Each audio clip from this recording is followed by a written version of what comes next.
Bonjour à tous et soyez les bienvenus sur le canal 21 de la TNT. Nous sommes le lundi 2 juillet. Voici ce qu'il faut retenir de l'actualité du jour.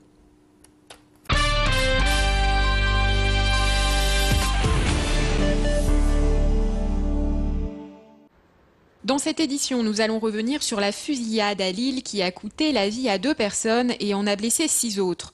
Dimanche, à 3 h du matin, un Tourquenois se voit refuser l'entrée de la boîte de nuit Théâtro, rue Gambetta à Lille. Il revient ensuite avec une arme lourde, type Kalachnikov, pour se venger et tire. Sabrina Vasseur, qui travaille au vestiaire ce soir-là, a été tuée, ainsi qu'Hamza Belaïdi, un client.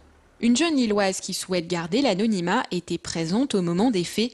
Et c'est elle qui a donné les premiers soins à Sabrina. J'étais dans le fumoir et on a entendu un coup de feu, voire 2. Et moi au début j'ai pas réalisé. Et il y a un monsieur qui nous a tous dit de se coucher, on s'est tous couchés. Alors premier geste, c'est on panique tous. J'ai voulu aller chercher mes affaires, forcément parce qu'il y avait mes clés, mes affaires pour rentrer. Donc je vois cette fille dans le vestiaire à terre qui est inconsciente. Donc première chose que je fais, comme j'ai eu les formations de premier secours, c'est de la mettre en PLS, en position de sécurité latérale, et également faire les gestes de premier secours bouche à bouche. Et il y avait une autre personne avec moi qui faisait les massages cardiaques. Cet acte de violence a touché aussi Hamza Belaïdi, un Tourquenois âgé lui aussi de 25 ans. Il travaillait pour le bailleur LMH. Il était né en Algérie, il est arrivé en France à l'âge de 4 ans. À la Bourgogne, dans son quartier, c'est la consternation. C'est quelqu'un vraiment de gentil et serviable, rien à dire sur lui, quoi. Souriant, toujours qui nous donne le sourire. Quand il était quelques jours sans me voir, il venait sonner et puis il me disait alors mamie, je t'ai pas vu, qu'est-ce qui se passe, t'es malade ou... Et très très gentil. Moi ça m'a fait du mal, quoi, en fait. Je suis appelé de nuit. L'arme ayant servi à tirer serait de type Kalachnikov, des armes de guerre de plus en plus nombreuses dans les saisies des policiers. On sait que les braqueurs ou les criminels chevronnés sont dotés de ces armes-là, donc les services de police sont pas habitués, mais voilà, savent qu'éventuellement on peut se retrouver avec une arme comme ça en face. Ceci dit, voilà, on ne saisit pas des fusils d'assaut non plus tous les jours, et heureusement.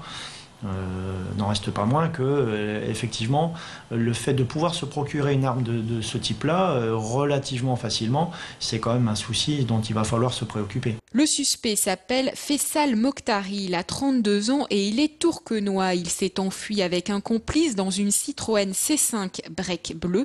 Une information judiciaire est ouverte pour assassinat.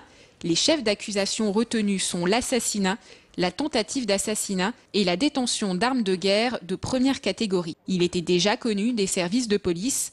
Le tireur présumé aurait pu rejoindre la Belgique. Il disposerait d'un logement à Bruxelles. Le Main Square, c'est fini. 3 jours de concert, des artistes venus de toute la scène pop-rock internationale, Birdie Nam Nam, Pearl Jam, The XX, Justice, sans oublier le groupe lillois Skip the Use et la chanteuse Isia. Même si le beau temps n'était pas au rendez-vous, le festival a accueilli plus de 75 000 spectateurs.